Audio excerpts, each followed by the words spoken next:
Morning, everybody. I hope you are doing amazing. Today, we are going to talk about menopause and our brain health with amazing neuroscientist, Dr. Jen. Before we start, let me introduce myself. My name is Ange, or Anjali if you like to call me, and I am Women's Health Movement Coach and certified. Hello, welcome. If you can hear me, just give me a thumbs up. Thank you so much for being here. And the certified nutrition counselor. So before I start, I'm just going to. Oh, not her. Okay. So, we are waiting for Dr. Jen to join in, and then I will just send her the request. Maybe I can send her the request. Okay, there. All right, okay.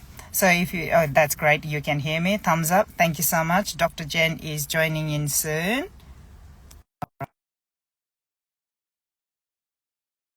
Wait for Dr. Jen to join in. I'm going to start reading her bio.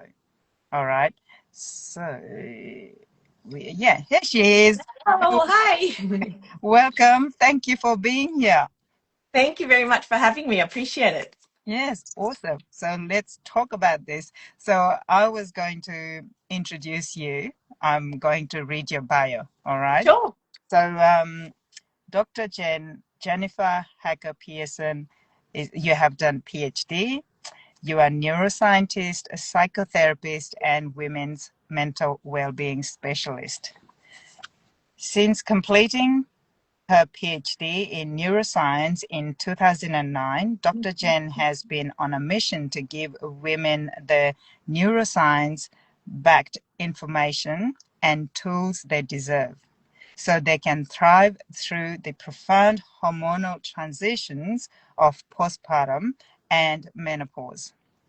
She teaches practical evidence-based science that helps every woman better understand her changing brain and herself during these transitions and shows them how to utilize their naturally transforming brain to step into their superpower.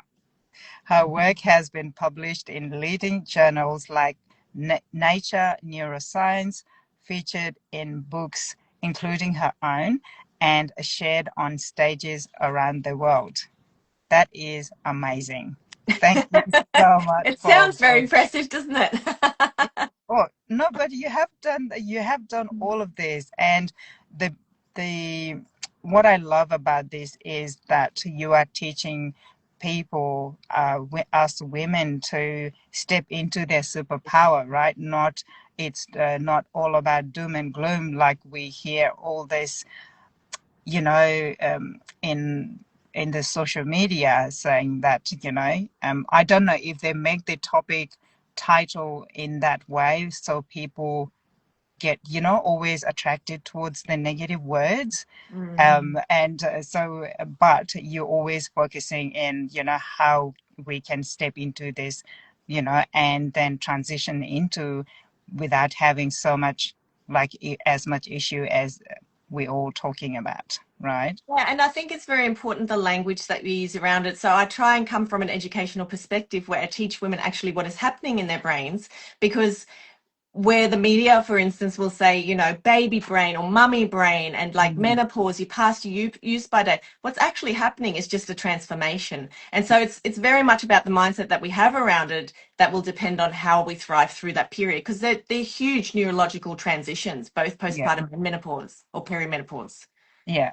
So it's almost like, even if we are going through the transition, and then yes, we are going through it, the symptoms and everything, but the way, I think, the negativity we are bringing in, does it seem to make it worse? Absolutely, because there Yeah. are countries and regions of the world where menopause is revered and the menopausal woman is looked after and cherished, and she becomes an elder of the community, and they want as many postmenopausal women in their in Mm-hmm. their village to look after them because they're wise and they've been there and they're not ruled by hormones anymore. And those women struggle with menopause, or some of them don't at all, don't, but they struggle with menopause far Mm, less than we do in the Western world, because we've been given this idea that menopause is almost like some sort of a failure. mm, And, you know, that because we didn't used to live much past menopause, if at all, that there's sort of no point yes. once you can't have children anymore. What is the point? And so whether we think of that on a conscious level, it's somehow drilled into us, into our psyche as Mm, women, that we become pointless, we become, you know, undesirable, we're no longer sexy. And it's so far from the truth.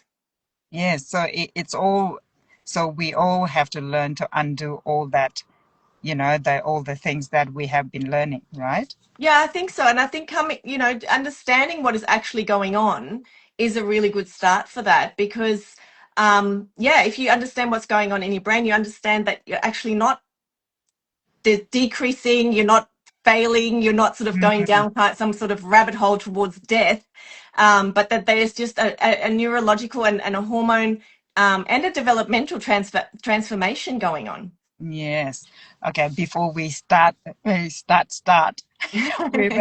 better do the, a disclaimer thing, because this talk is all about to bring awareness and educate, not a specific advice for anybody. And if you are going through menopause and you would like advice or support, please go and look out for go to your general practitioner, or you can can people reach out to you directly? I'm happy for people to reach out to me directly, but if they're struggling with their menopause symptoms, they're probably better to go to their general practitioner. Yeah. GP first, and then they will refer you to different places where you need to be, right? Yeah, awesome. Anything else you would like to add before we start our No. questions? No. All right. So I think we touched on a little bit in here and there, but so let's start with understanding the brain changes. We often hear that menopause affects not just the body, but also the brain. Can you explain what actually happens in a women's brain during this stage of life? Okay, so we for a very long time thought it was an ovarian change, so that the Yeah. ovaries were shutting down, but actually menopause starts in the brain. So in the Mm, brain signals, the brain and the ovaries have a communication highway to each other via several brain regions. And there's a region in the brain called the hypothalamus that kind of looks after what is going on with you, and it tries to keep you in equilibrium. So it tries to make sure that, you know, you're not too hot and you're not too this. And if you need mm, more estrogen, it starts to send a signal down via the pituitary to the ovaries to say, hey, we need more estrogen, because estrogen is really, really important in the brain and the body for function. So there are estrogen mm, receptors all through our brain and our body, which shows us how important estrogen is for us to function optimally. So hypothalamus says, oh my God, we need more estrogen. So it sends the signal down. This is what happens in when we're in our fertile years. And then it prepares an egg, and the egg pops out. A bunch of estrogen comes, and then the estrogen signals back to the brain. And once it reaches a certain level, then it sends another signal down. The progesterone comes, and that's how we have a menstrual cycle.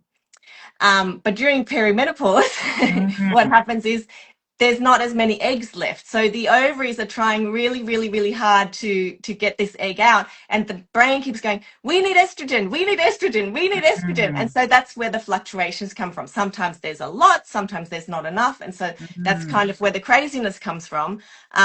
Yeah, and that's basically what's happening in a nutshell. And that affects the whole system of the human body. So not just in the brain, but in the body. And that's where a lot of the symptoms come from. Oh, okay. So it's God, it's a you. So it starts from brain. That was the first mind-blowing statement you started with, not from anybody anywhere else. So wow. Okay. So there is one question here. Are there any great books that I can read? On the Menopause Brain. The Yep. Menopause Brain by Lisa Mosconi is an excellent book that was released, I think, last year or maybe the year before. It's fantastic. It's All just right. called The Menopause Brain. It's really, really good. Awesome. All right. So thank you everyone who has just joined in. Thank you for being here. Today we have amazing Dr. Jen, who is neuroscientist. Now I have to go back, psychotherapist, and women's mental well-being specialist. Welcome, everybody. So, all right. So, talking about the emotional roller coaster. Many women just describe feeling more anxious, forgetful, emotional during menopause. From a neuroscience perspective, what's happening behind these emotional changes? So when it comes to the emotional changes, the estrogen isn't just involved in, making our joints function properly or releasing an egg. It's also involved in the synthesis of neurotransmitters.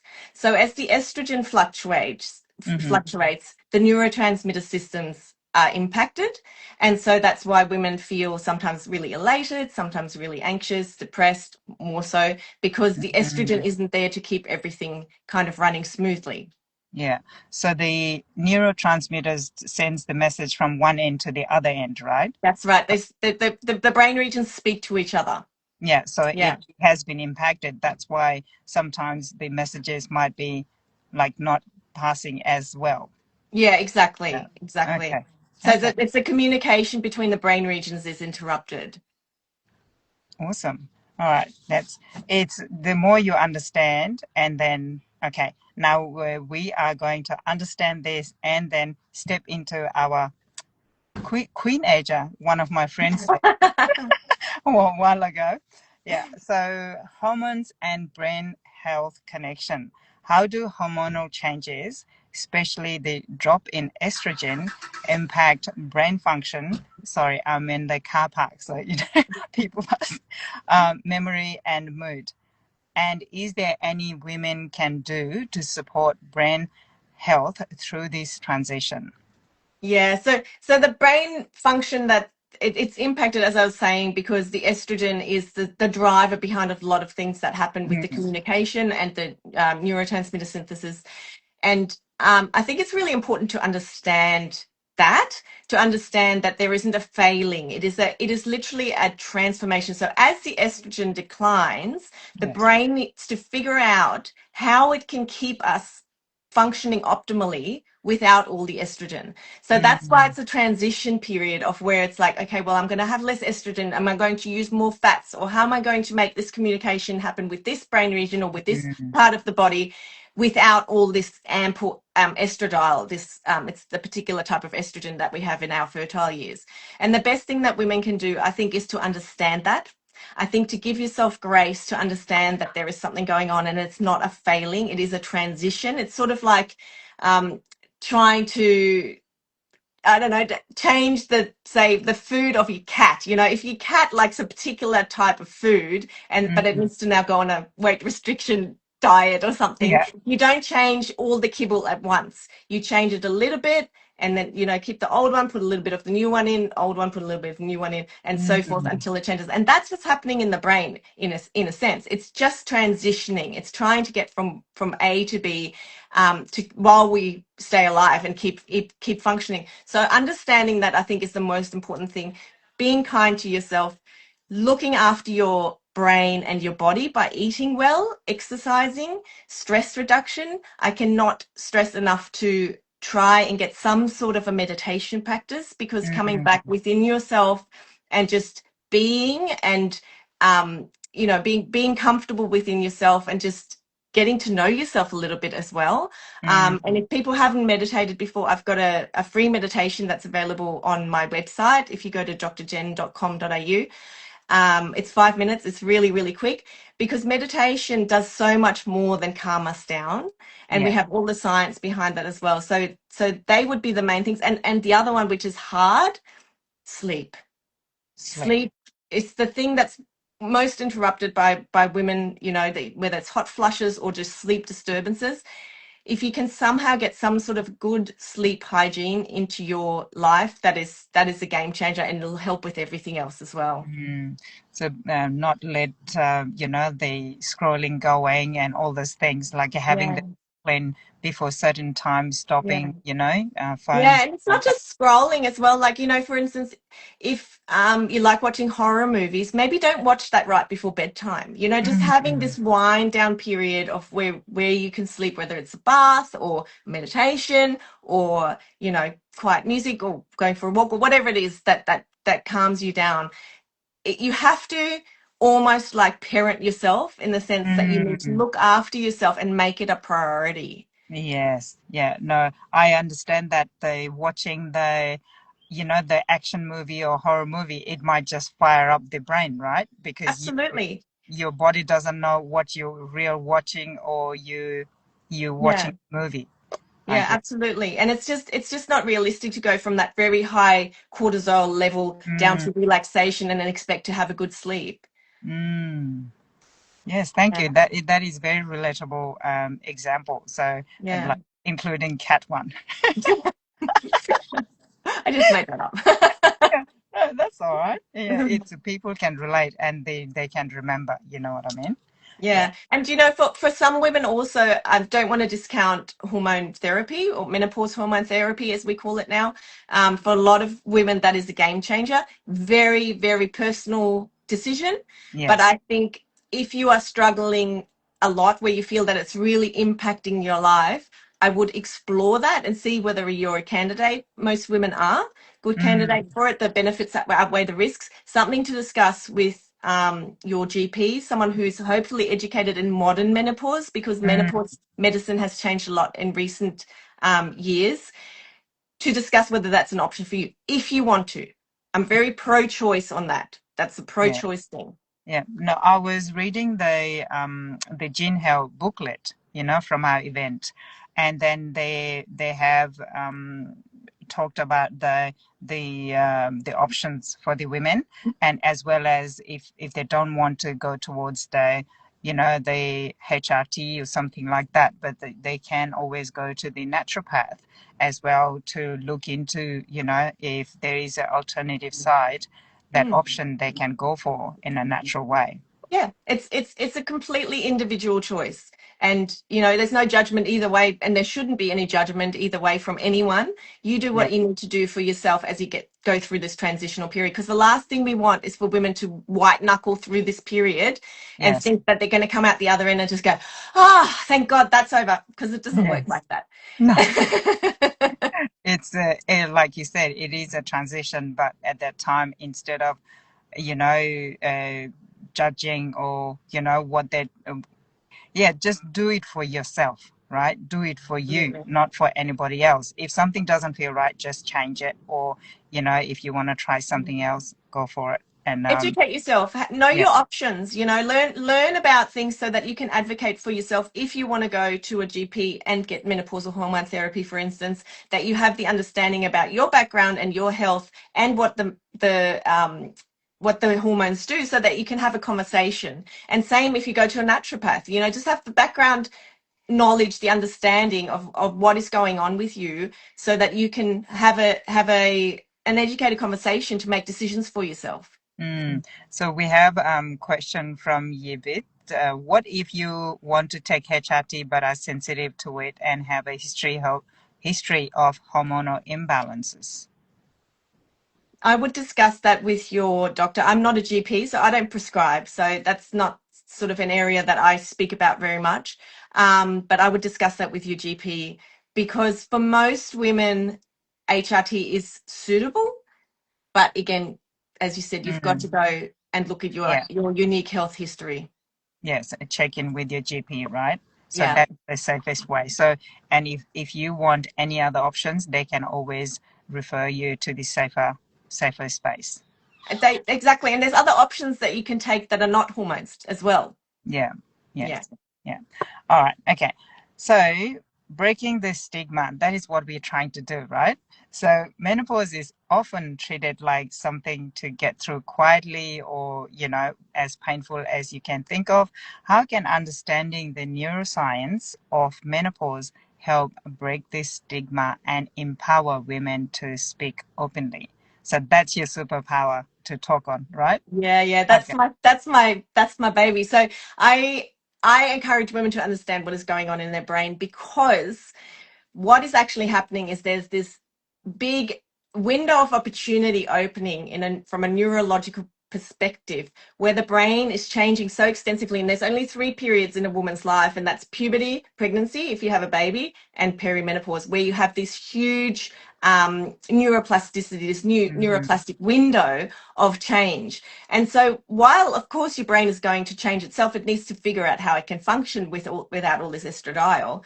It is a perfect opportunity for you to start thinking about how you want to live the last third or the last 40% of your life. Because for many women, they're going to be postmenopausal for 30-40% of their lives. That's a really, really long time. Long And time. do we just sort of want to, like I said, white knuckle through it, fall into that postmenopausal period and go, okay, well, here I am, and well, this is not what I imagined. Or do Yeah. we want to come out, let's say the other side is the transition that, goes on for a very long time, going, okay, who do I want to be? What do I want my life to look like? What are my priorities? And start thinking about also, what have we taken with us through life to this point in time? What are our values and beliefs? What are things that we do on a daily basis that we don't actually want to do, that don't serve us, that we have taken on from maybe a parent or a grandparent? Do we want to take that into our postmenopausal life with us? Or do we want to come into postmenopause and just go like, yeah, I'm here, I've arrived, I've found my superpower, and I'm going to rock it for the next 30 Yeah. years or whatever it is, Change it, right? Changes Yeah, change the things that hasn't been serving, and just yeah, letting those things go, and not feel obliged anymore, to do the things that doesn't make you happy, or yeah, yes, like peer pressure of drinking, things like that, you know what I mean? And yeah, yeah, that, and yeah, that is very basic example, because when I wasn't drinking, oh, you're a party pooper, and it made me feel shrink, I want to mm, shrink, I don't want to go out. And but saying that, you don't have to start drinking and feel like not the best next day, things like that, and just let those things go, right? yeah, That yeah, yeah, yeah. exactly. Like that, and basically design the life that you want, because you can influence your brain, how your brain is changing for those Mm, connections to happen. And I think in the lead up to this interview, you shared a link of an ebook that I have about the 8 brain facts that you should know as mm, you're going through menopause, which talks very much about that. So if people would like to download that, maybe you can put it in the comments. mm-hmm. Um, and then you can learn more about your brain and how you can start transforming your brain, and using this transition as your superpower to become the person that you really, yeah, desire to be.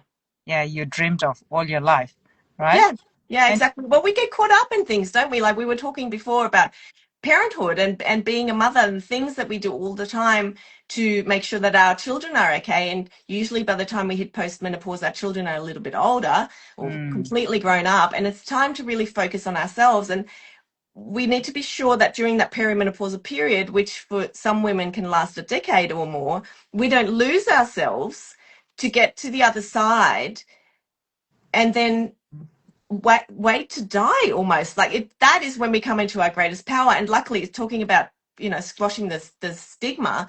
We have powerful older women in Hollywood now, like Helen Mirren is someone who I just adore. She's sort of leading the way for us to show us what it can be like. And I think there's more and more women coming through now, because yeah. Generation X is menopausal and postmenopausal, and we're not settling for anything anymore.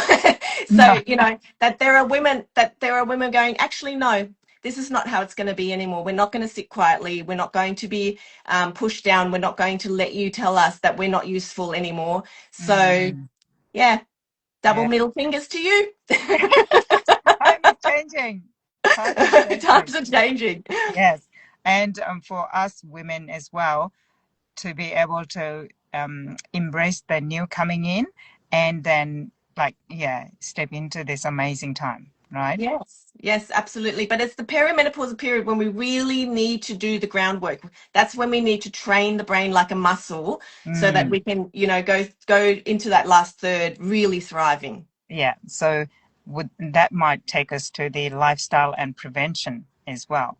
So from your like research, It's like, what are some simple science-backed lifestyle habits that us women can embrace to protect our brain and mental well-being during menopause time? The things that I mentioned before, Yeah. exercise is number one. Exercise is good for the body and the brain. It's very, very, very important. And there's a lot of talk about lifting heavy things. Great, that's great. But if that's not your thing, find something else that you want to do. Like if Mm, don't exercise at all, just start with walking around the block or take the dog for a walk or something. Again, make it about you. Don't try and mm, fit into the mold of somebody else. So exercise, diet, and by that I mean Mediterranean diet, green leafy vegetables, lots of protein. Protein's very important to for lean muscle mass and to keep you stronger for longer. Sleep, if you can somehow manipulate your sleep to the point yeah, where you can get better sleep, or the best sleep you can get in the short periods that you may be getting. And mental training, I think we really, yes, exercise is good for the brain as well, but I think we really underestimate how important it is to keep the brain sharp and strong. yeah, yeah. Like you do jiu-jitsu, right? Yeah, No, no. I do jujitsu for both reasons, but I don't know, for people that have tried it before, it is so complicated. It really is. I feel like I'm going to play chess every time I go there. It is just mentally often far more stimulating and exhausting than Mm. it is physically. Yeah, you wouldn't think that it would be, you would, it, from my perspective, outsider, like you're just going there and wrestling. And Yeah, but for you, it is, yes. So when you understand it better, and I think then you will understand like one of my friends, she said she is a CEO of like massive company, but she's like off doing golfing. And I'm like, what are you doing golfing? You're not working. And she's like, Ange, I learned the most complicated decision making during golf. yeah, I believe that. You And know? for some people, but it'll be fishing, or Yeah. I do a lot of processing in my brain when I run. I'm not a particularly good runner, and I don't really enjoy it that much. But for some reason, when I go run, I Mhm. work stuff out.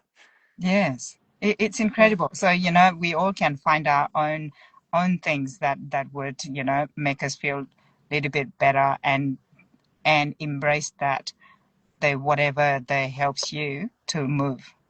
Yeah, absolutely. Yeah, don't forget the brain training. I think that is really, really important. Even if you learn a new language, or I don't know, like, just there's so many things that you can do, Sudoku or chess if you want to. Like, Yes. we really, Yeah. anything to just keep working. And one of the easiest things actually is to do things out of order. So if you usually get up in the morning, brush your teeth, get the newspaper, have a coffee, get up, have a coffee, get the newspaper, brush your teeth, and then brush your teeth with the left hand, or like your wrong hand. Then Yes. the Oh, brain needs to keep working. Just keep the brain stimulated, because that's what it needs. yeah, like Jim Quick, that he's the brain. Yes. Yeah, he says, if you're brushing your teeth with the right hand, try with the left hand, and you take turns. So Yeah, that is what he exactly. says. Yeah. So, all right. So, future of women's brain research. So, how is that looking for us? Um, it's exciting in the sense that we're finally taking it a little bit more seriously. It's Yeah, sad in the sense that it's not being taken serious enough. So yeah, I think there's still a lot of room for improvement, but from where we've come from, it's looking very promising. And I love that women are getting noisy. In particular, women are getting noisy, and so that there's money being spent in the research arena to be able to look at women's brains in particular. yes, fantastic. So amazing. If anyone has any more questions, please put it in the comment section. And while we wait, where can people find your amazing work? You can find me at drjen.com.au, or you can find me at on Instagram at Dr. Jen Hacker Pearson, which is all one word, very long word. Um, Yes, and that's why I have to take my time to yeah, read it yeah. out because, like because I was starting to get a little bit rattled. Dr. Donna is here. Hello, Dr. Donna. And all right, so if people would like to send you a direct message, can they contact you in the Instagram or Of anywhere course. if they Yeah, don't? yeah. Yeah, if they are not commenting right now. Yeah. There's a But contact page on my website as well. You're welcome to contact me through, or just send me a message on Instagram. I'm not very active on Instagram, but I will get back to you. yes, so I put the website link in my content so people can find it there. So amazing. Thank you so much for being Thank here, you. everybody. And we could keep talking on and about this. And Dr. Jen, I'm really humbled that your presence always makes me, this platform and our community, the knowledgeable and empower on this topic. And thank you so much.